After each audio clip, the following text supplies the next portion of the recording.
The morning had started like any other for Anthony Wilson.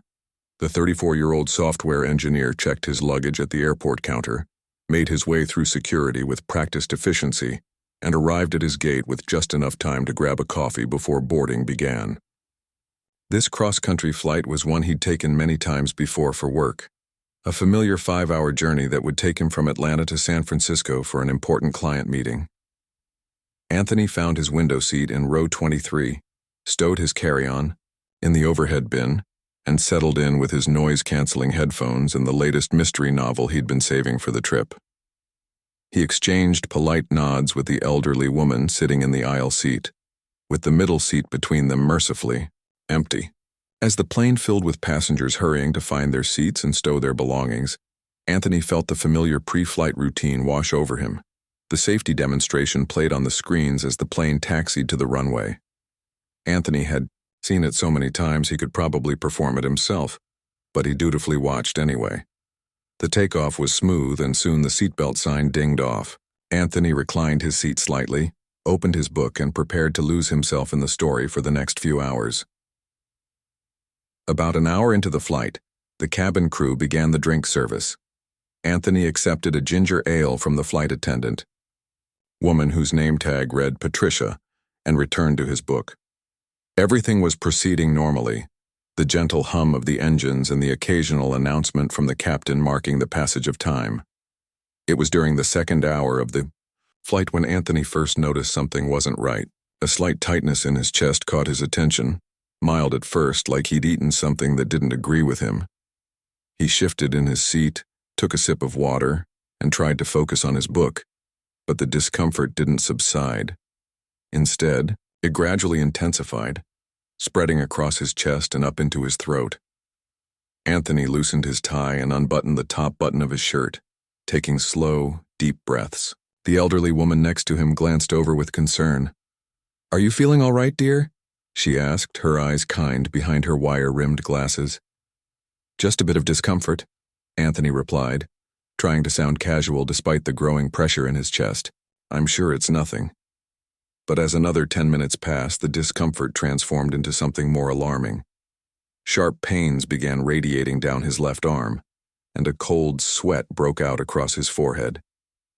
Anthony had never experienced anything like this before, but he knew enough to recognize these weren't good signs.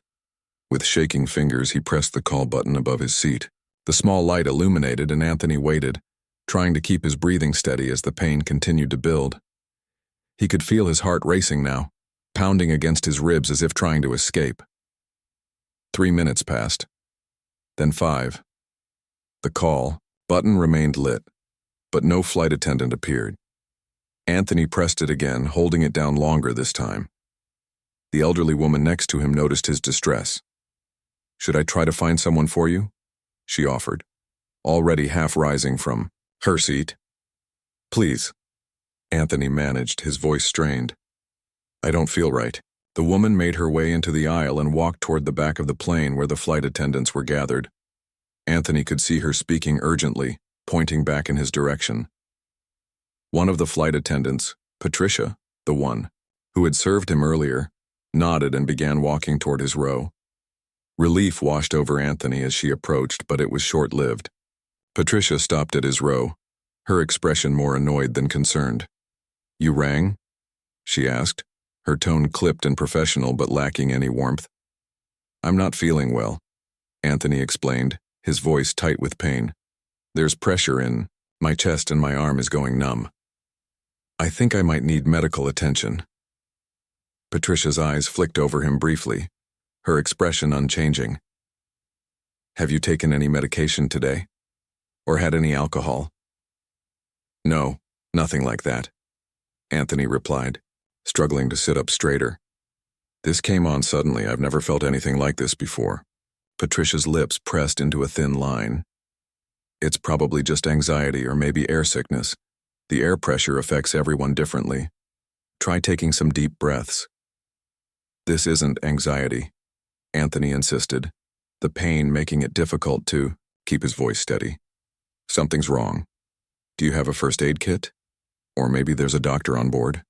Patricia sighed, barely concealing her impatience. Sir, we're at cruising altitude. There's nothing I can do right now. If you're feeling anxious, I suggest you try to relax. Watch a movie, close your eyes, have some water. But, Anthony began only to be cut off. I have other passengers to attend to, Patricia said firmly. If you still feel unwell when we land, you can seek medical attention then. Without waiting for a response, she turned and walked back toward the galley, leaving Anthony stunned and increasingly frightened. As the pain continued to worsen, the elderly woman who had returned to her seat stared after Patricia in disbelief. That's not right, she murmured, reaching over to pat Anthony's hand. Not right at all. A man across the aisle who had witnessed the entire exchange unbuckled his seatbelt and leaned toward them. Hey, are you okay? That didn't look good. Anthony shook his head, his breathing becoming more labored. No, I don't think so. The pain is getting worse. The man frowned, his brow furrowing with concern. My wife is a nurse. She always says chest pain isn't something to ignore. Let me get another flight attendant. As the man stood up, other passengers nearby began to take notice of the situation. A woman 2 rows ahead turned around, her eyes widening as she saw Anthony's pale, sweating face.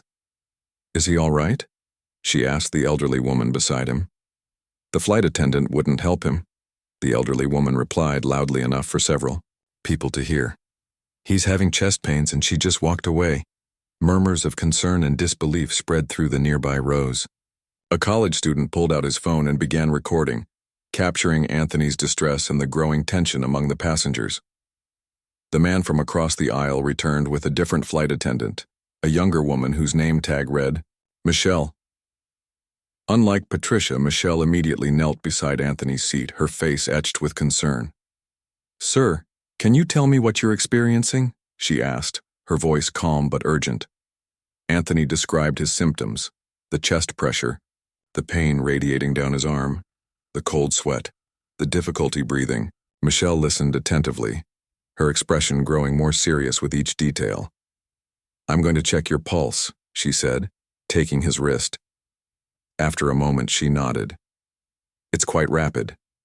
When did these symptoms start? About 20 minutes ago, Anthony replied, grimacing as another wave of pain washed over him. It's been getting steadily worse. Michelle turned to the man who had brought her. Thank you for alerting me. I'm going to get our medical kit and inform the captain. To Anthony, she added, try to stay calm. We're going to help you. As Michelle hurried toward the front of the plane, Patricia appeared in the aisle again, her face flushed with anger when she saw what was happening. What's going on here? She demanded. I already spoke with this passenger. He needs medical attention, the elderly woman beside Anthony said firmly. Anyone can see that? Patricia's gaze swept over the concerned faces of the nearby passengers, many of whom were now openly watching the confrontation. The college student's phone was still recording, capturing every word and expression. We don't know that, Patricia said defensively. People get anxious on flights all the time. We can't divert the plane for every passenger who feels uncomfortable. A woman in a business suit several rows ahead stood up. I'm a physician, she announced, making her way toward Anthony. Let me through, please. The passengers made way for her, and Patricia's face paled slightly as the doctor reached Anthony's row. I'm Dr. Reynolds, the woman said, introducing herself to Anthony. Can you describe what you're feeling? As Anthony once again explained his symptoms, Dr. Reynolds listened with professional focus. She checked his pulse, looked at his pupils, and asked several follow-up questions about his medical history. This man needs immediate medical attention, she announced, turning to Patricia. These symptoms are consistent with a possible cardiac event. Where's your medical kit? Patricia hesitated, clearly caught off guard by the presence of a medical professional. The other flight attendant went to get it, the man from across the aisle supplied, and to inform the captain. Good. Dr. Reynolds nodded. We need to act quickly. The tension in the cabin was palpable now. Passengers were whispering to each other, some filming the unfolding drama on their phones, others craning their necks to see what was happening. Through it all, Anthony sat in his seat, clutching his chest, each breath a struggle as he wondered if he was having a heart attack at 35,000 feet, and why the first person he'd turned to for help had dismissed him so easily. Michelle returned, with the medical kit, followed by the lead flight attendant, a tall man named Robert, who immediately took control of the situation. "Dr. Reynolds, thank you for your assistance," Robert said, handing her the medical kit. "The captain has been informed of the situation. We're determining now whether we need to divert to the nearest airport." As Dr. Reynolds began examining Anthony more thoroughly, Robert turned to Patricia, his expression severe. "Patricia, I need to speak with you privately." As they moved toward the galley, the passengers could see Robert speaking intensely to Patricia, whose defensive posture gradually gave way to what looked like shame. The college student, who had been recording, stopped his video and immediately began typing on his phone, presumably sharing what he had witnessed. Anthony, meanwhile, was being tended to by Dr. Reynolds and Michelle. The oxygen mask from the medical kit was placed over his face, and Dr. Reynolds administered an aspirin, explaining that it could help if he was indeed having a heart attack. "The captain has decided to divert to Denver," Robert announced, returning to Anthony's row. "We'll be landing in approximately 25 minutes. There will be medical personnel waiting for us at the gate." A collective sigh of relief passed through the nearby passengers. The elderly woman beside Anthony reached over and patted his hand again. "You're going to be all right now," she assured him. "Help is coming." As the plane began its descent toward Denver, Anthony closed his eyes, grateful for the intervention of his fellow passengers and the caring flight attendants who had ultimately come to his aid. But a question lingered in his mind, one that was clearly on the minds of many of the passengers who had witnessed Patricia's dismissive response. Would things have gone differently if he had been someone else? If his skin had been a different color? It was a troubling thought, one that would continue to haunt him long after this flight ended. What none of them knew yet was that this incident, captured on the college student's phone and already beginning to circulate online, would soon spark a national conversation about discrimination in customer service and ultimately lead to consequences none of them could have anticipated when they boarded the plane that morning. As the plane began its emergency descent toward Denver, the atmosphere in the cabin had transformed completely. What had started as a routine cross-country flight was now a scene of tension, concern, and mounting outrage. At the center of it all was Anthony Wilson, still struggling to breathe as Dr. Reynolds monitored his vital signs. The elderly woman, seated next to Anthony, who had introduced herself as Mrs. Clark, kept a reassuring hand on his arm, murmuring words of encouragement. "Just a few more minutes," she said softly. "We'll be on the ground soon." Across the aisle, the man who had first gone for help, a high school basketball coach named Thomas, was on his phone, having switched it to airplane mode, but using it to take notes about what he had witnessed. "This isn't right," he muttered to his seatmate. That flight attendant should never have ignored him like that. His seatmate, a college professor who had been grading papers before the commotion began, nodded in agreement. "I saw the whole thing." She didn't even take 2 minutes to properly assess the situation. 3 rows behind Anthony, the college student who had been recording, an aspiring journalist named Kevin, was showing his video to the passengers seated near him. Their expressions shifted from shock to anger as they watched Patricia's dismissive behavior replayed on the small screen. "You need to share that," whispered a woman in her 40s, her face tight with indignation. "People need to see this." Kevin nodded, already planning how he would upload the video once they landed. "Don't worry," he assured her. "I will." Meanwhile, Dr. Reynolds was having a hushed conversation with Robert, the lead flight attendant, as they continued to care for Anthony. "His symptoms are consistent with a cardiac event," she explained, keeping her voice low to avoid alarming Anthony further. "The pain radiating down his left arm, the shortness of breath, the cold sweat. These are classic warning signs. He needs a proper medical evaluation as soon as possible." Robert nodded gravely. "The medical team will be waiting at the gate. The captain has given us priority landing clearance." He hesitated, then added, "I want to apologize for what happened earlier. That's not how we train our staff to respond to medical situations." Dr. Reynolds' expression remained professional, but her eyes were hard. I understand that not everyone can recognize a potential heart attack, but dismissing a passenger in obvious distress without even basic assessment? That goes beyond poor training. Robert couldn't disagree. It will be addressed, he assured her. Right now, let's focus on getting him the help he needs. As they spoke, Patricia remained in the galley, her face ashen as she realized the gravity of her mistake. Another flight attendant, a veteran crew member named David, was speaking to her quietly but firmly. "You know procedure, Patricia," he was saying. "Any complaint of chest pain must be taken seriously. Even if you think it's nothing, you're required to notify the captain and retrieve the medical kit. What were you thinking?" Patricia shook her head, tears welling in her eyes. "I thought he was just anxious. We get so many people who panic mid-flight, and the symptoms can look similar." "That's not your call to make," David replied, his voice cool. "And even if it was anxiety, our job is to help, not dismiss." Back in the passenger cabin, more people had learned what had happened, and the mood was growing increasingly tense. Whispers traveled up and down the aisles, with passengers leaning across to share what they had seen or heard. "Did you see how she treated him?" one passenger asked another. "Would she have done the same if he was white?" questioned another, voicing what many were thinking, but few had said aloud until now. A businessman in first class, who had come back to use the lavatory and overheard the commotion, stopped to speak with Robert. "I'm on this flight every month," he said, his voice carrying enough that nearby passengers could hear.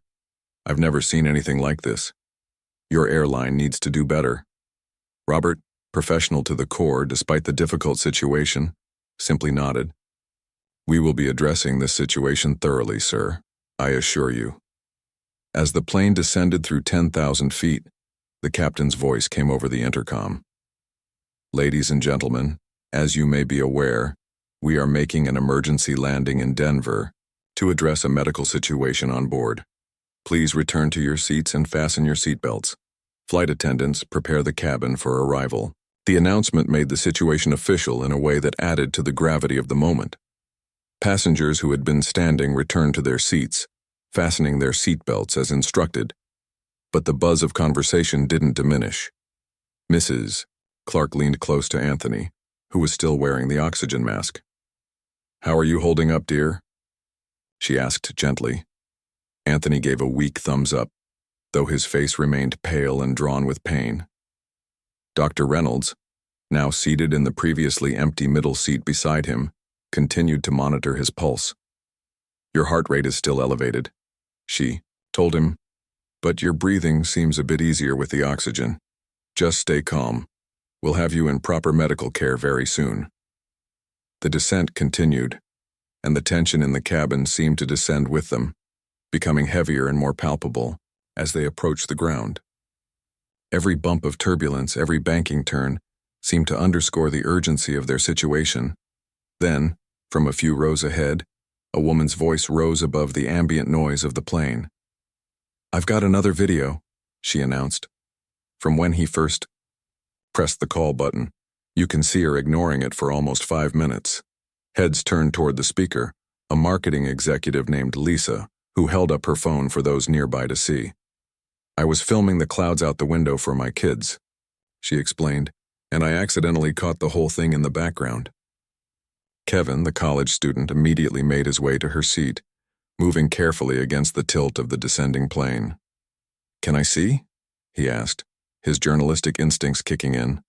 "I've got footage of what happened after." Lisa nodded and handed him her phone. Kevin watched the video, his expression growing more troubled with each passing second. In Lisa's footage, the call button above Anthony's seat was clearly visible, its light blinking steadily while Patricia and another flight attendant chatted in the galley, occasionally glancing toward the illuminated button but making no move to respond. "This is important evidence," Kevin said, his voice low but intense. "It shows they saw the call button and deliberately ignored it. May I have your contact information? People need to see both videos together to understand what really happened here." Lisa nodded grimly. "Absolutely. This isn't right." As Kevin Made his way back to his seat, he passed Thomas, who had been watching the exchange with interest. "You got more footage?" Thomas asked. Kevin nodded. The call button was on for 5 minutes before anyone even acknowledged it. And they saw it. They just chose to ignore it. Thomas's expression hardened. "I'm a witness," he said firmly. "If that man needs people to back up his story, I'm there, no question." By now, the plane was making its final approach to Denver International Airport. Through the windows, passengers could see emergency vehicles with flashing lights positioned near their designated gate, waiting for their arrival. The reality of the situation hit home. This was a genuine medical emergency, one that Patricia had dismissed with barely a second thought. The landing was smooth, a testament to the captain's skill despite the unusual circumstances. As the plane taxied toward the gate, Robert's voice came over the intercom. "Ladies and gentlemen, we have arrived at Denver International Airport. Please remain seated with your seatbelts fastened until we have reached the gate and the seatbelt sign has been turned off. Medical person L will be boarding the aircraft first to assist our passenger. We ask for your patience and cooperation at this time." The plane came to a stop at the gate, and within moments the door was opened. A team of paramedics boarded, their movements efficient and practiced as they made their way to Anthony's seat. Dr. Reynolds stood to greet them, quickly briefing them on Anthony's symptoms and the care she had provided so far. "Suspected cardiac event," she explained. "Chest pain radiating. To the left arm, shortness of breath, cold sweat. I administered oxygen and 1 aspirin. Symptoms began approximately 45 minutes ago." The lead paramedic nodded gratefully. "Thank you, doctor. We'll take it from here." The paramedics helped Anthony onto a stretcher, working carefully in the confined space of the airplane aisle. As they prepared to move him off the plane, Anthony weakly raised his hand in a gesture of thanks to those who had helped him: Dr. Reynolds, Mrs. Clark, Thomas, and the others who had spoken up on his behalf. "Thank you," he managed, his voice muffled by the oxygen mask but his gratitude unmistakable. "You just focus on getting better," Mrs. Clark told him, her eyes misty with emotion. "We'll be thinking of you." As the paramedics carried Anthony toward the exit, Patricia stood in the galley, her face a mask of conflicting emotions: shame, defensiveness, fear. The contrast between her earlier dismissiveness and the serious response of the medical team was stark and damning. Once Anthony had been removed from the plane, Robert addressed the remaining passengers. "Ladies and gentlemen, thank you for your patience and cooperation during this medical emergency. We will be continuing on to San Francisco after a brief delay for refueling. If anyone needs to deplane here in Denver, please speak with a gate agent. We apologize for any inconvenience this diversion has caused." The formality of his announcement did little to quell the emotions running through the cabin. As passengers began to gather their belongings, some to deplane, others just to stretch their legs during the delay, conversations erupted throughout the aircraft. "Did you see how they treated him?" One passenger asked another. "I can't believe. She just walked away," said another, shaking her head in disbelief. Kevin, the college student, was already on his phone, having connected to the airport Wi-Fi. His fingers flew across the screen as he uploaded his video to social media, adding a detailed description of what he had witnessed. Nearby, Lisa was doing the same with her footage. "I'm tagging the airline," Kevin mentioned, glancing up at Lisa. "They need to see this." "Good," Lisa replied firmly. "This kind of thing can't be allowed to happen." As passengers began to deplane, many stopped to speak with Robert, expressing their concerns and, in some cases, their outrage. Robert listened to each one, his expression professionally neutral, but his eyes reflecting his own concerns about what had transpired. Dr. Reynolds was among the last to leave, having stayed to provide a detailed statement to Robert about Anthony's condition and the care she had provided. As she gathered her belongings, she fixed Robert with a direct gaze. "I hope your airline takes this seriously," she said, her voice quiet but intense. "What happened today wasn't just poor customer service. It was potentially life-threatening, a negligence with troubling implications." Robert nodded gravely. "I've already contacted our corporate office. There will be a full investigation." "Good," Dr. Reynolds replied. Because this isn't over, not by a long shot. As she made her way off the plane, Dr. Reynolds passed Patricia, who was standing near the exit, her posture stiff and her eyes downcast. For a moment, Dr. Reynolds paused, considering whether to say something to the flight attendant. In the end, she simply shook her head and continued on her way. Some lessons had to be learned the hard way. In the terminal, passengers from the flight had gathered in small groups, many of them still discussing what they had witnessed. Thomas, the basketball coach, was showing his notes to a gate agent, insisting that his contact information be included in any report about the incident. Mrs. Clark was on her phone, describing the events to someone with evident distress in her voice. And Kevin and Lisa had found a quiet corner where they were comparing their videos, making sure they had captured everything important. "It's already getting attention," Kevin said, showing Lisa his phone screen where his video had already accumulated. "Hundreds of views and dozens of comments in just a few minutes. People are angry. They should be," Lisa replied firmly. "This could have ended very differently if you and others hadn't spoken up." As they watched, the view count on Kevin's video ticked upward, a digital reflection of the growing outrage as more people witnessed Patricia's dismissive behavior toward a black man in medical distress. What had happened on that plane was about to reach far beyond the confines of that single flight, touching off a conversation about race, healthcare, and corporate responsibility that would reverberate through social media and beyond. Meanwhile, at a nearby hospital, Anthony was undergoing tests that would confirm he had indeed suffered a minor heart attack, a medical emergency that, left untreated, could have had fatal consequences. As he lay in the hospital bed connected to monitors and an IV, he was unaware of the storm that was brewing online, the movement that was beginning because of what had happened to him at 35,000 feet. But he would learn soon enough. They all would. Kiki. Bright fluorescent lights of the Denver hospital room cast harsh shadows across Anthony's face as he lay in bed, hooked up to various monitors that beeped steadily in the background. The attending physician, a man in his 50s with salt and pepper hair and kind eyes behind wire-rimmed glasses, studied the chart in his hands before looking up at his patient. "Well, Mr. Wilson, you were right to be concerned," he said, his tone serious but reassuring. "The tests confirm you experienced what we call a minor myocardial infarction, a heart attack.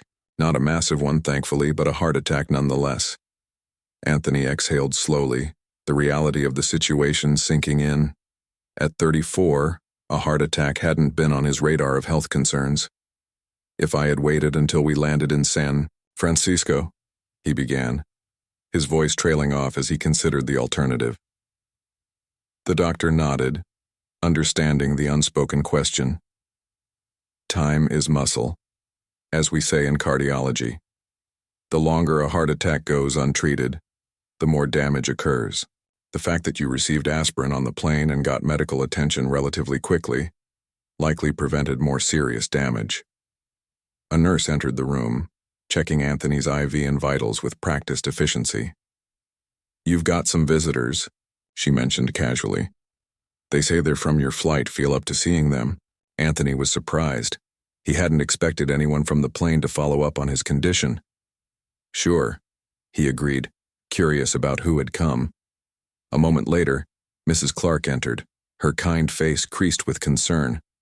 Behind her was Thomas, the basketball coach who had helped get him proper attention on the plane, and to Anthony's surprise, Robert, the lead flight attendant.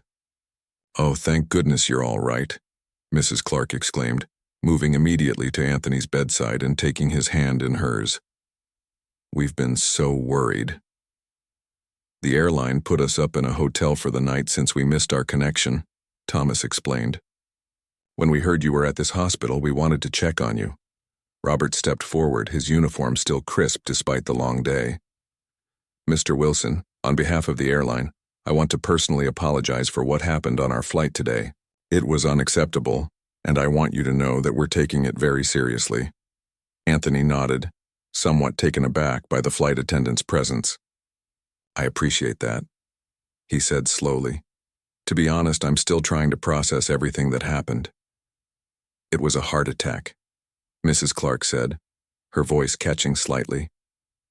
I knew something was seriously wrong. Anyone could see it. The doctor, who had remained in the room, nodded in agreement. Your symptoms were textbook, he confirmed. Chest pain radiating to the left arm, shortness of breath, cold sweat. These are classic warning signs that should prompt immediate medical attention. Robert's expression grew even more troubled. There's something else you should know, Mr. Wilson, he said, his tone carefully measured. Videos of the incident have been posted online. They're gaining traction. Videos? Anthony repeated. Confused, Thomas pulled out his phone. A couple of passengers recorded what happened. The younger guy, Kevin I think his name was, posted his about 3 hours ago. It's already got over 50,000 views. He held out his phone, and Anthony watched in stunned silence as the scene played out from a perspective a few rows behind his seat. The footage clearly showed Patricia's dismissive response to his distress, followed by the intervention of Dr. Reynolds and the other passengers. The audio was surprisingly clear, capturing Patricia's suggestion that he was just anxious and her statement that he could seek medical attention when we land. There's another video too, Thomas added, swiping to a different clip. This one shows the call button being ignored for several minutes before Mrs. Clark went to find help. Anthony watched the second video, an uncomfortable tightness forming in his chest that had nothing to do with his heart condition. Seeing his own distress from an outside perspective was unsettling, but more disturbing was the clear evidence that his initial call for help had been deliberately ignored. People are pretty upset, Thomas said quietly, taking B.K. his phone. The comments, well, a lot of people are asking if you were treated that way because of your race. The question hung in the air, uncomfortable but unavoidable. It was something Anthony had wondered himself, lying in the hospital bed and replaying the incident in his mind. I can't speak to Patricia's motivations, Robert said carefully, but I can tell you that her actions violated our protocols regardless of the reason. Any complaint of chest pain must be taken seriously, no matter who it comes from. The doctor cleared his throat. I'm sorry to interrupt, but I should mention that Mr. Wilson needs rest. Perhaps we could continue this conversation tomorrow. Mrs. Clark immediately stood. Of course, doctor. We don't want to tire him out. She patted Anthony's hand. I will come back tomorrow, dear. You just focus on getting better. As Mrs. Clark and Thomas prepared to leave, Robert lingered. Mr. Wilson, our customer advocacy team will be reaching out to you. In the meantime, the airline will cover all your medical expenses and any additional costs incurred due to the diversion. He handed Anthony a business card.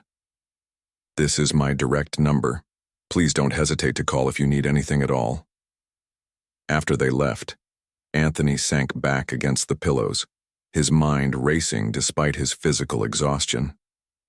What had started as a routine business trip had transformed into something else entirely, something with implications that extended far beyond his personal health scare.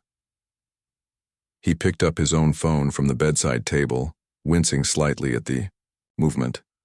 He had dozens of missed calls and messages, many from colleagues and friends who had somehow already heard about what happened. But his attention was drawn to a notification from a social media platform. Your name is trending. With a sense of trepidation, Anthony opened the app.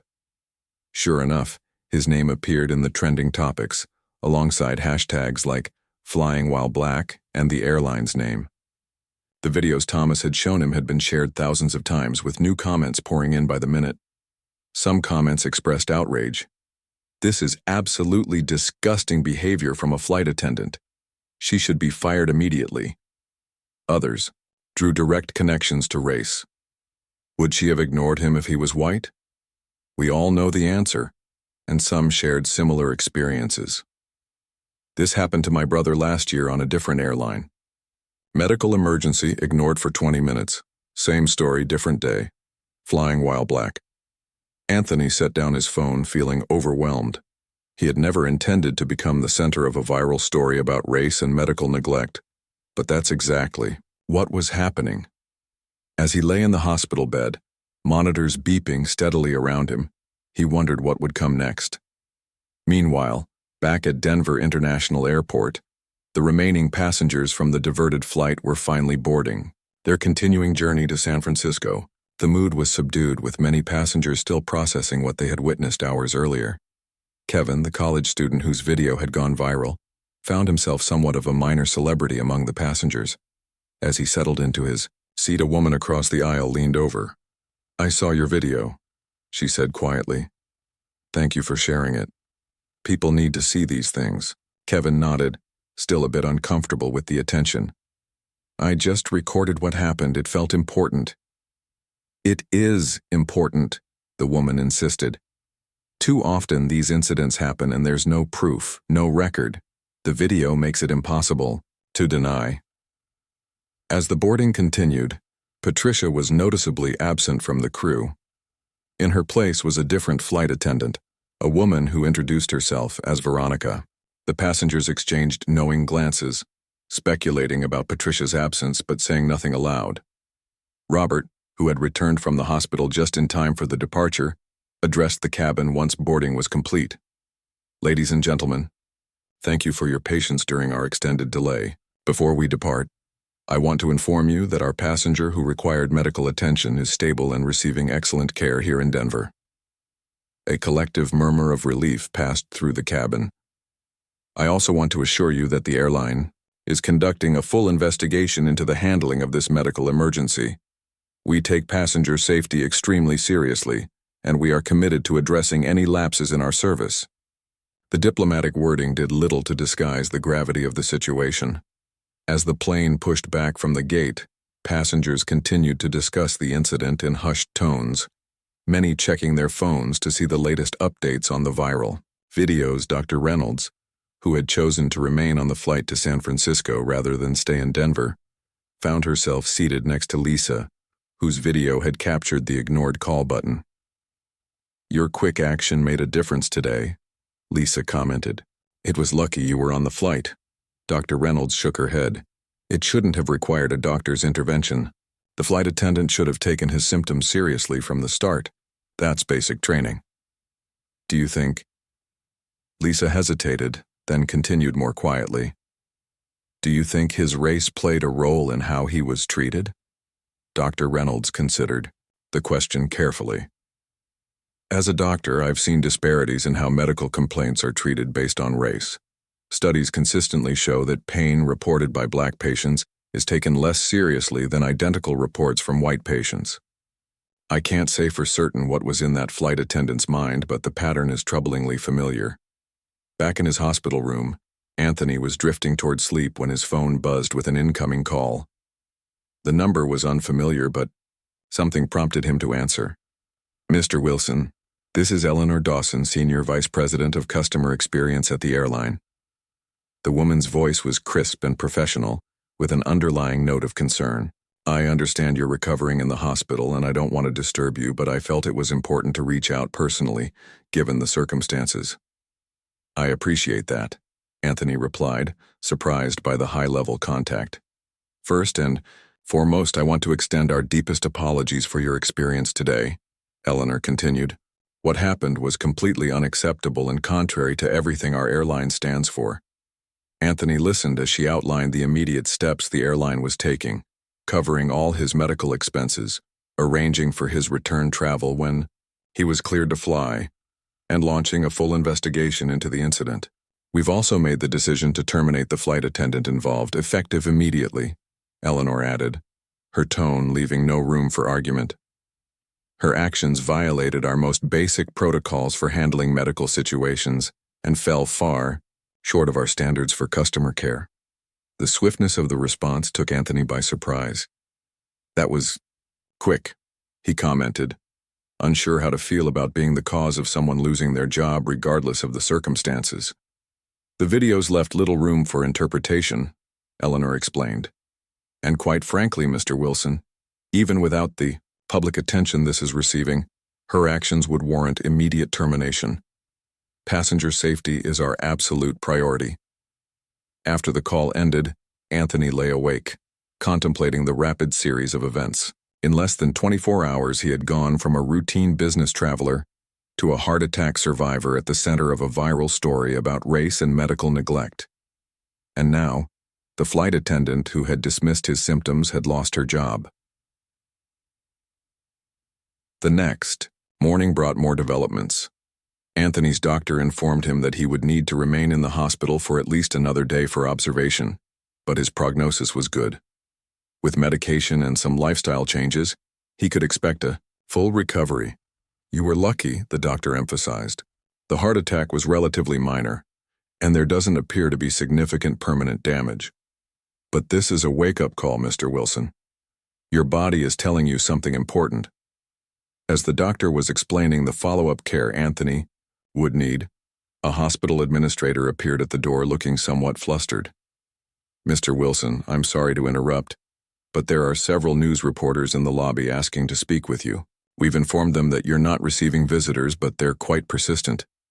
Anthony exchanged a surprised look with his doctor. News reporters? The administrator nodded. The story about what happened on your flight has gone national. It was on the morning news programs. Before Anthony could process this information, his phone buzzed with a text message from Thomas. Turn on the news. Your story is everywhere. With a sense of unreality, Anthony picked up the remote and turned on the television in his hospital room. Sure enough, on a major news network, a serious-looking anchor was discussing his case, with the viral video playing in a box beside her. The airline has taken swift action, terminating the flight attendant involved and issuing a public apology, the anchor was saying. But many are pointing to this incident as yet another example of racial disparities in how medical complaints are treated. Joining us now is Dr. Elaine Harper, a researcher who studies racial bias in healthcare. Anthony muted the television, feeling suddenly overwhelmed. His private medical emergency had become a national news story, a talking point in a larger conversation about race and healthcare.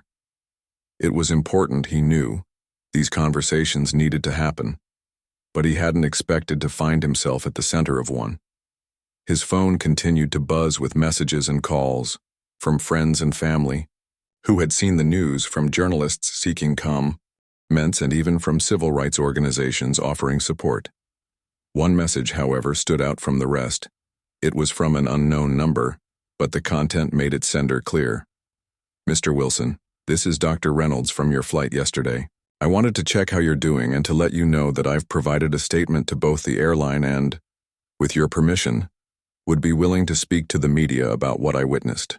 This incident highlights issues I've seen throughout my medical career, and I believe it's important to address them openly. Your privacy is paramount, of course, so please let me know your preferences. Anthony read the message twice, considering his response. He had never sought attention or advocacy, had never imagined becoming a symbol in a national conversation about race and healthcare. But now that he found himself in this position, perhaps there was a responsibility to use his experience to drive meaningful change. As he contemplated his next steps, another text arrived, this one from Mrs. Clark. Just saw the news, dear. Remember that you're not alone in this. So many of us stand with you. That simple message of solidarity helped clarify Anthony's thoughts. This wasn't just about him anymore. It was about all the people who had experienced similar dismissals, whose medical concerns had been minimized or ignored because of their race. It was about ensuring that what happened to him wouldn't happen to someone else. With newfound resolution, Anthony began to compose his reply to Dr. Reynolds. He would tell his story, not for attention or retribution, but in the hope that it might contribute to necessary change. Sometimes, he reflected, the most powerful advocacy comes from simply sharing the truth of your experience, letting people see what happened and asking the important question, what if this were you? As he typed his response, the muted television continued to show discussions about his case, experts debating the broader implications and the airline's public statement, scrolling across the bottom of the screen. What had begun as a frightening personal health emergency had evolved into something larger, a moment that was forcing a powerful corporation, and perhaps the public, to confront uncomfortable truths about how race continues to influence even life-and-death situations. For Anthony, lying in his hospital bed with a heart forever changed by both medical events and profound realizations, The path forward was simultaneously daunting and clear. He would recover, he would tell his story, and he would advocate for change. Not just for himself, but for everyone who had ever been dismissed when they needed help the most. By the time Anthony Wilson was discharged from the Denver hospital, 3 days later, his story had taken on a life of its own. What had begun as a few viral videos had exploded into a nationwide conversation about race, medical care, and corporate responsibility. The hashtag #TheMarn had been used millions of times, with people from across the country sharing their own experiences of being dismissed or mistreated while traveling. Anthony stood in the hospital lobby, still feeling somewhat weak but cleared to travel, as he scrolled through his phone. The notifications had become so overwhelming that he'd had to silence most of his social media apps. His inbox was filled with interview requests from major news outlets, messages of support from strangers, and even a few speaking invitations from civil rights organizations. "Ready to go, Mr. Wilson?" asked the airline representative who had been sent to escort him to his flight. The woman, whose name tag identified her as Diane, had been unfailingly polite and attentive since her arrival that morning. Anthony couldn't help but notice the stark contrast between this treatment and what he had experienced on his original flight.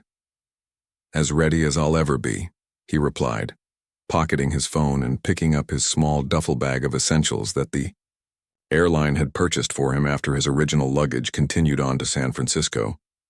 Outside, a black car with tinted windows waited to take them directly to a private entrance of the airport, avoiding the main terminals where journalists had been known to gather in hopes of catching a glimpse of the man whose story had captivated the nation. "The airline has arranged for you to use our premium lounge until boarding," Diane explained as they drove. "We've also upgraded you to first class for your flight home to Atlanta."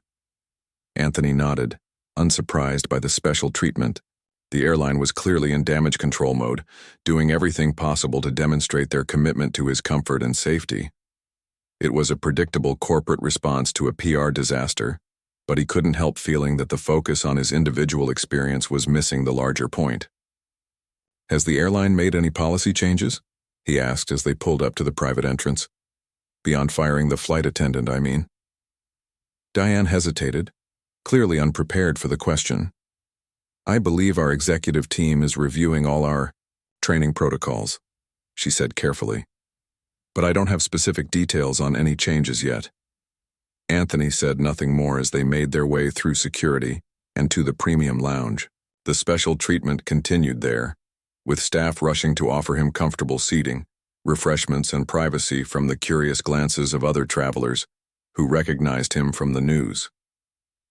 Left alone with his thoughts, Anthony opened his laptop to check his work emails. His company had been incredibly supportive, extending his leave without question and assuring him that his projects would be covered until he was ready to return. His boss had even sent a personal message expressing outrage at what had happened and offering any support Anthony might need. As he scrolled through his inbox, a new email notification appeared from Dr. Reynolds, the physician who had come to his aid on the flight.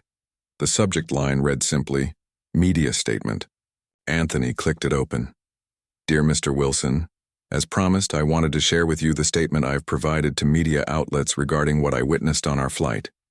I've declined most interview requests out of respect for your privacy, but felt it was important to put my professional observations on record. My statement reads as follows. As a physician with over 20 years of experience, I was deeply troubled by what I witnessed on that flight. Mr. Wilson displayed textbook symptoms of a cardiac event, symptoms that should prompt immediate medical attention in any healthcare setting, including an airplane. The dismissal of these serious symptoms without even basic assessment was not just a failure of customer service. It was a dangerous lapse in medical judgment that could have had fatal consequences. While I cannot speak to the flight attendants' internal motivations, I can state that the treatment Mr. Wilson received is consistent with a well-documented pattern of medical complaints from Black patients being taken less seriously than identical complaints from white patients. This unconscious bias has been extensively studied and persists throughout our healthcare system. What happened on that flight is not an isolated incident but rather a visible example of a pervasive problem. It should serve as a wake-up call, not just for this airline, but for all organizations entrusted with the care and safety of diverse populations. I hope this statement meets with your approval. If you would prefer I amend it in any way, please let me know. Wishing you a continued smooth recovery, Dr. Catherine Reynolds. Anthony read the statement twice, grateful for Dr. Reynolds's clear-eyed assessment and her willingness to speak out. She had managed to place his individual experience within the broader context of systemic issues, without presuming to speak for him or overstepping her role as a medical professional. He quickly typed a reply thanking her and approving the statement, as written. As he sent the email, a notification popped up on his phone, a news alert with the headline, "Airline announces new training program following viral incident." He tapped the notification, scanning the article that appeared. The airline's CEO had just held a press conference announcing a comprehensive review of their medical emergency protocols and the implementation of a new training program focused on recognizing and addressing unconscious bias among flight crew. The article included a quote from the CEO. "What happened to Mr. Wilson was unacceptable on every level. While we took immediate action to address the individual failure, we recognize that true accountability requires systemic change. We are committed to ensuring that all our passengers receive equal care and attention, regardless of their race, gender, or background." Anthony set down his phone, processing this development. It was a start. Perhaps not as substantial as he might have hoped, but a public commitment that could be monitored and measured over time. Whether it would lead to meaningful change remained to be seen. His contemplation was interrupted by Diane, who appeared at his side to inform him that it was time to board his flight. As they walked through the terminal, Anthony was aware of the stares and whispers that followed him. He had never sought fame, particularly not this kind, but he understood that his face and his story now carried a significance beyond his personal experience. The first-class cabin was half empty, providing a buffer of privacy as Anthony settled into his seat by the window. The flight attendants treated him with careful respect, clearly aware of who he was and the scrutiny that would follow any interaction with him. It was strange to be simultaneously a VIP and a symbol of corporate failure, treated with extra attention while serving as a walking reminder of the airline's public relations nightmare. As the plane reached cruising altitude, Anthony connected to the in-flight Wi-Fi and opened his social media accounts, steeling himself for the deluge of notifications. Among the thousands of messages and comments, certain patterns emerged. There were expressions of support and solidarity. "What happened to you was inexcusable. Thank you for having the courage to speak out." "Flying while black." There were stories from others who had experienced similar treatment. "I had chest pains on a flight last year and was told to calm down and stop making a scene. I'm alive today only because my husband insisted on getting help. This happens every day." Flying while black. And there were inevitably those who questioned or minimized his experience. How do we know this was about race? Maybe the flight attendant was just having a bad day. Not everything is racism. Anthony had expected these reactions. What surprised him were the messages from healthcare professionals and flight attendants offering insider perspectives that added depth to the conversation. As an ER nurse for 15 years, I've seen firsthand how Black patients' pain is consistently undertreated. What happened on that flight is the same bias we see in hospitals every day. Flight attendant here. We're trained to take any mention of chest pain seriously. There's no excuse for what happened. This wasn't a training failure. It was a failure of basic human compassion. One comment in particular caught Anthony's attention, a post from a flight attendant who had worked with Patricia, the woman who had dismissed his symptoms. I flew with her for years. This wasn't an isolated incident. Many of us had concerns about how she treated certain passengers, but management never took our reports seriously. It shouldn't have taken a viral video for action to be taken. Anthony screenshot the comment, adding it to a folder of significant responses he'd been collecting. If nothing else, this documentation would ensure that his experience wasn't forgotten once the news cycle moved on to the next story.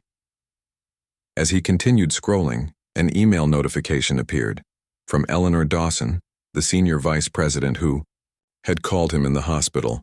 The subject line read, "Request for meeting. Dear Mr. Wilson, I hope this message finds you well and that your recovery is progressing smoothly. I'm writing to request a meeting with you next week, at your convenience. Our CEO, Richard Harrington, would like to speak with you personally about your experience and our response to it. While we understand that no conversation can undo what happened, we believe that hearing directly from you would provide valuable insight as we work to address the underlying issues and implement meaningful changes. The meeting could take place at our headquarters in Dallas, or we would be happy to come to Atlanta if that would be more convenient for you. Of course, we would cover all expenses related to the meeting. Please let me know if you would be willing to meet and, if so, what arrangement would work best for you. Sincerely, Eleanor Dawson, Senior Vice President, Customer Experience." Anthony stared at the screen, weighing his options.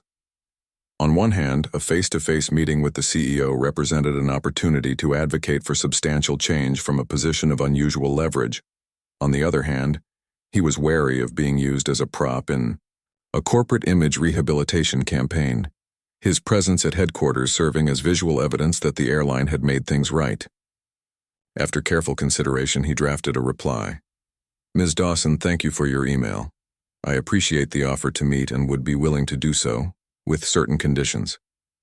First, I would prefer that the meeting take place in Atlanta rather than at your headquarters. Second, I would like to bring Dr. Catherine Reynolds, who provided medical assistance during the incident, as well as a representative from the National Medical Association, which has reached out to me regarding this issue. Third, I would request that the meeting focus not on my individual experience, but on the specific policy changes the airline is considering to address racial disparities in passenger care. Please let me know if these conditions are acceptable. I believe a productive conversation could benefit all parties involved. Regards, Anthony Wilson." As he sent the email, Anthony felt a sense of purpose crystallizing within him. His heart attack, frightening as it had been, had given him a platform and a voice that few individuals ever received. How he used that voice mattered not just for himself, but for countless others who had experienced similar treatment without the benefit of viral videos or national attention. The flight attendant approached with a drink service, her manner professional, but cautious. "Can I get you anything, Mr. Wilson?" she asked. "Just water, please," he replied with a polite smile, trying to put her at ease. He understood that not every interaction needed to be freighted with the weight of systemic issues, that sometimes a drink service was just a drink service. As she handed him the water, she hesitated, then said quietly, "I just wanted to say that a lot of us in the company are glad this is being addressed. What happened to you was wrong, and many of us have been pushing for better training for years." Anthony nodded, appreciating her candor. "Thank you for saying that." After she moved on, he returned to his laptop, opening a document he had been working on throughout his hospital stay. Titled Beyond My Story: Recommendations for Systemic Change, it contained a detailed list of suggestions for airlines, drawing on research about racial disparities in healthcare and customer service. He had originally created it as a way to organize his own thoughts, but now he wondered if it might serve a broader purpose. Perhaps with some refinement, it could become an open letter or a formal proposal, something that extended beyond his individual case to address the larger issues at play. As the plane began its descent into Atlanta, Anthony closed his laptop and gazed out the window at the sprawling city below.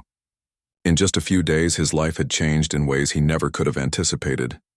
A routine business trip had become a life-threatening medical emergency, which in turn had thrust him into the center of a national conversation about race and accountability.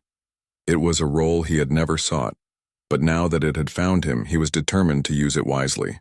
The viral videos and hashtags would eventually fade, the media attention would shift to news stories, but the underlying issues would remain. Real change would require sustained attention and concrete action, not just from one airline, but from institutions across society. As the wheels touched down on the runway, Anthony made a silent promise to himself.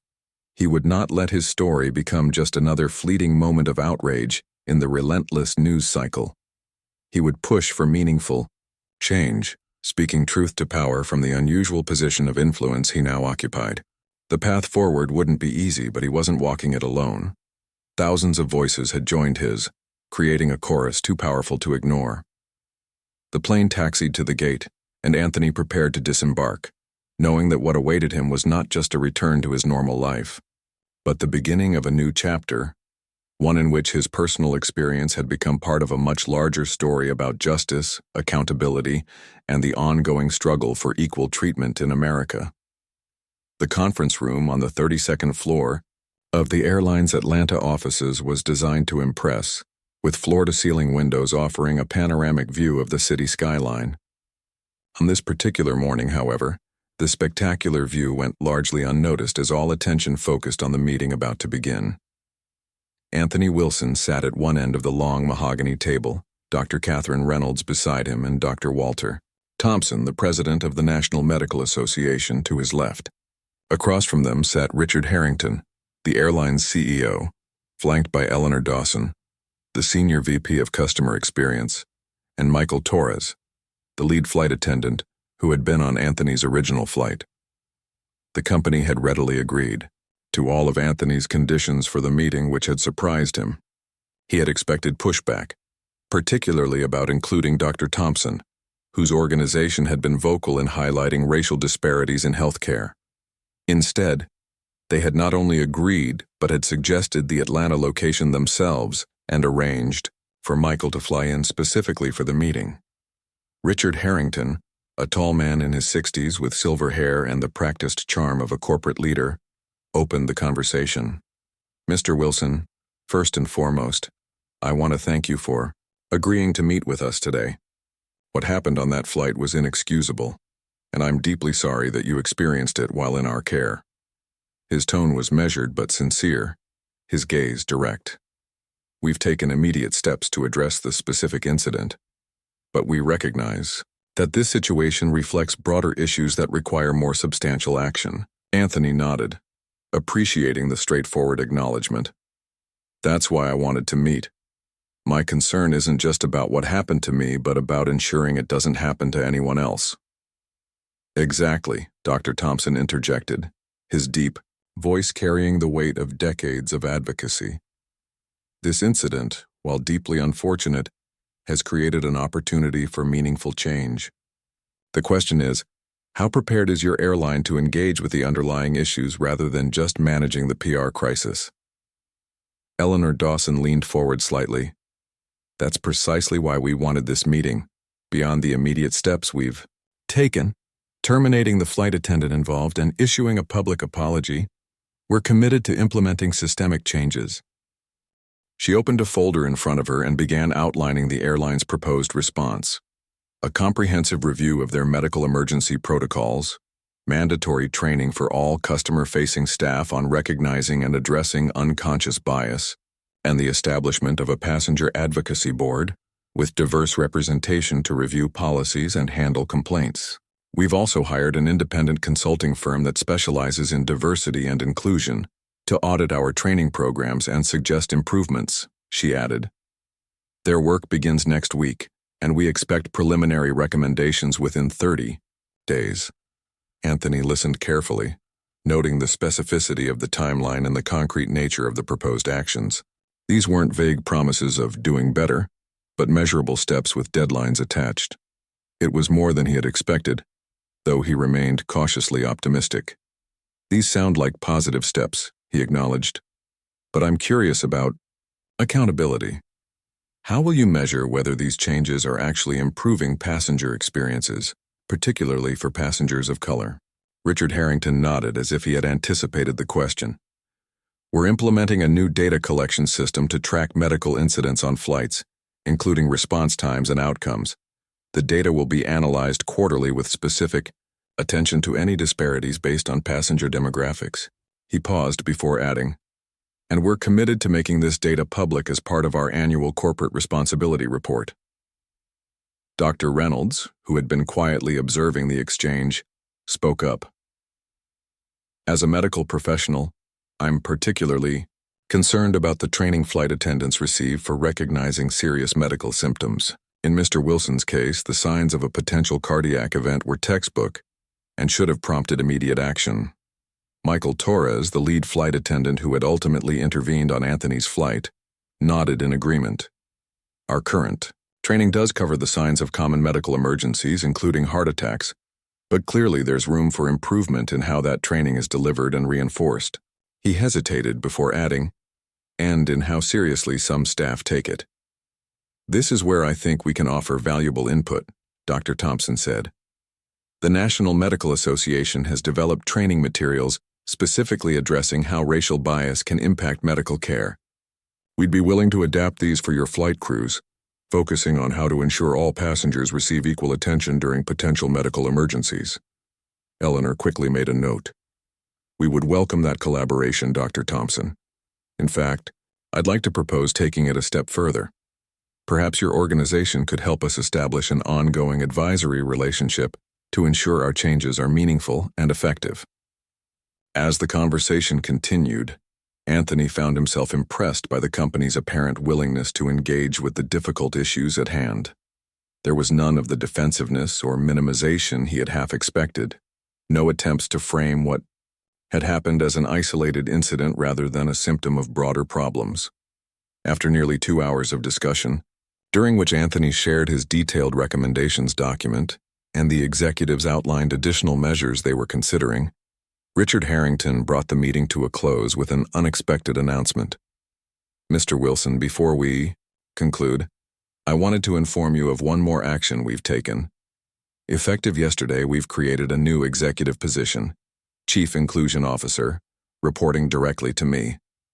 This person will oversee all our diversity and inclusion initiatives, including the changes we've discussed today. He slid a press release across the table. We'll be announcing this publicly tomorrow, but I wanted you to hear it directly from me first. Anthony skimmed the document, noting that the new position came with substantial budget and authority, not a token role, but one with real power to effect change within the organization. That's significant, he acknowledged, genuinely, surprised by the move. Has someone been appointed to the position? We're conducting a search now, Richard replied, and we'd welcome your input on potential candidates if you're willing to provide it. As the meeting wrapped up and handshakes were exchanged, Anthony felt a cautious sense of optimism. The company's response had been swift and substantial, going beyond the damage control he had initially expected. Whether these changes would translate into real improvements remained to be seen, but the commitment appeared genuine. Outside the building, as they waited for their respective cars, Dr. Thompson turned to Anthony with a thoughtful expression. They're saying all the right things, he observed, more than most companies do when faced with similar situations. I was thinking the same, Anthony agreed, but I'm still processing it all. The real test will be 6 months from now, or a year, Dr. Reynolds added. After the media attention has faded and they think no one's watching anymore, that's when we'll see if today's commitments turn into lasting change. Anthony nodded, understanding the wisdom in her words. The viral nature of his experience had created unusual leverage, forcing a level of accountability that most individuals never received. But maintaining that accountability would require continued vigilance. I don't intend to disappear from this conversation, he said firmly. Whatever happens next, I'm in it for the long haul. 3 days later, Anthony stood at a podium in a hotel conference room, facing a small gathering of journalists and community leaders. Beside him were Dr. Thompson and representatives from several civil rights organizations who had reached out following his story. Thank you all for coming today, Anthony began, his voice steady despite his limited experience with public speaking. As many of you know, 2 weeks ago I experienced a medical emergency while on a flight. What followed, both the troubling response from a flight attendant and the overwhelming support I've received since, has been life-changing in ways I never could have anticipated. He proceeded to outline the airline's commitments, being careful to present them as positive steps while emphasizing that their effectiveness would depend on consistent implementation and ongoing accountability. While I appreciate the company's Response to my specific situation. This isn't just about one passenger on one flight, he continued. It's about addressing patterns of bias that affect countless travelers every day, patterns that sometimes have life-threatening consequences. He then announced the formation of a new advocacy initiative, Equal Care in the Air, dedicated to monitoring airlines' handling of medical emergencies and tracking any disparities in treatment based on race, gender, or other factors. This initiative will work with airlines, medical professionals, and passengers to ensure that everyone receives prompt, respectful care when facing health emergencies during travel, he explained. We'll collect data, share best practices, and hold companies accountable when they fall short. Dr. Thompson stepped forward to express the National Medical Association's support for the initiative, followed by representatives from other organizations who pledged their involvement. The press conference concluded with Anthony announcing the launch of a website where passengers could report their experiences and airlines could publicly commit to specific standards of care. As the event wound down and journalists approached, with follow-up questions, Anthony felt a tap on his shoulder. He turned to find Thomas, the basketball coach from his original flight, standing there with a smile. "Didn't expect to see you here," Anthony said, genuinely surprised. "Wouldn't have. Missed it," Thomas replied. "I've been following everything since Denver. What you're doing is important." "It's still surreal sometimes," Anthony admitted. 2 weeks ago, I was just a software engineer heading to a client meeting." Thomas nodded understandingly. "Life has a way of putting us where we need to be, even if it's not where we expected. You're making a difference." Later that evening, as Anthony checked the news coverage of the press conference, he was pleased to see that most outlets had focused on the forward-looking aspects of the initiative rather than simply rehashing his personal ordeal. The conversation was shifting from what had happened to what would happen next, exactly as he had hoped. His phone buzzed with a text message from Dr. Reynolds. "Just saw the coverage. Brilliantly done.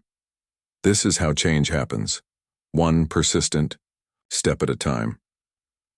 6 months later, Anthony stood in the back of a large training room at the airline's headquarters, observing as a new group of flight attendants participated in an enhanced medical response training session. The program, developed in collaboration with the National Medical Association, included specific modules on recognizing unconscious bias and ensuring equal care for all passengers. Eleanor Dawson stood beside him, watching as the trainees practiced scenarios with actors portraying passengers experiencing various medical emergencies. "This is our 4th cohort through the new program," she explained. "We've already retrained all existing staff and now it's standard for new hires." "How's the feedback been?" Anthony asked, noting the engagement level of the trainees as they worked through a particularly challenging scenario. "Overwhelmingly positive," Eleanor replied. "Many have commented that this is the most comprehensive medical training they've received, particularly the emphasis on recognizing serious symptoms regardless of how the passenger presents them." Anthony nodded approvingly. In the months since his incident, he had remained engaged with the airline's reform efforts, serving as an advisor to their newly appointed Chief Inclusion Officer, a highly qualified woman with a background in both healthcare equity and corporate change management.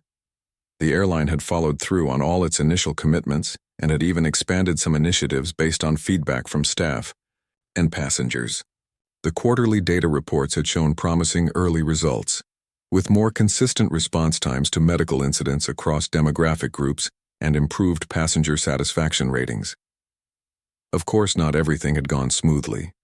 There had been resistance from some veteran staff who resented the implication that their previous training had been inadequate, and the costs of implementing the new programs had raised eyebrows among some shareholders more focused on quarterly profits than long-term reputation.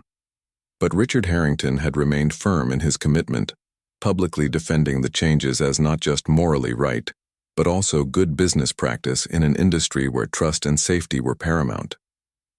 The company's stock had initially dipped following the viral incident, but had since recovered and even strengthened as the airline's proactive response earned positive coverage. As Anthony watched the training continue, he reflected on the unexpected journey of the past 6 months. His advocacy work with Equal Care in the Air had expanded beyond his original focus, with several other airlines now participating in the initiative and implementing their own enhanced training programs. The organization had collected hundreds of passenger stories, some troubling, others inspiring, and had begun publishing annual report cards rating airlines on their medical response protocols and track records. The transparency had created a healthy competition among carriers, each eager to demonstrate their commitment to passenger safety and equal treatment. On a personal level, Anthony's life had changed in profound ways. While he had returned to his software engineering job, he now divided his time between his technical work and his advocacy efforts. The heart attack, while frightening, had been a wake-up call that led to positive lifestyle changes and a new sense of purpose. He had also formed unexpected friendships with people like Dr. Reynolds, Thomas, and Mrs. Clark, individuals who had been strangers on a plane but were now connected by a shared experience and commitment to change. They regularly checked in with each other, celebrating small victories and providing support during inevitable setbacks. As the training session concluded and the trainees filed out, Eleanor turned to Anthony with a thoughtful expression. "You know, when this all started, I was terrified about what it would mean for the company. A viral video, accusations of racial bias, national media attention. It was a PR nightmare." She paused, looking around the training room. "But looking back, I can honestly say it was one of the best things that could have happened to us. It forced us to confront issues we should have addressed long ago. The changes we've made haven't just improved how we handle medical emergencies. They've transformed our entire approach to passenger care." Anthony nodded, understanding what she meant. Sometimes it took a crisis to create the momentum for meaningful change. His harrowing experience had been the catalyst, but the real work had been done by countless individuals committed to making a difference. From the passengers who spoke up on that original flight to the executives who chose accountability over defensiveness. From the medical professionals who shared their expertise to the flight attendants who embraced new ways of thinking about passenger care. "We still have a long way to go," he acknowledged. "Not just this airline, but the industry as a whole. Change doesn't happen overnight." "No," Eleanor agreed. "But it does happen. One policy, one training session, one interaction at a time." As they walked out of the training room, Anthony's phone buzzed with a notification. It was from the Equal Care in the Air monitoring system, alerting him that another airline had just announced the adoption of enhanced medical response protocols, similar to those he had helped develop. He smiled, showing the notification to Eleanor. This was how progress worked, not in dramatic leaps but in steady steps forward, each building on the last. His individual story had sparked a conversation, but it was the collective commitment to change that would ultimately transform an industry. What had begun as a frightening moment of vulnerability at 35,000 feet had become something powerful, a reminder that when people speak up, when they refuse to accept injustice as inevitable, they can create ripples that extend far beyond their own experience, ripples that, given time and persistence, can become waves of meaningful change.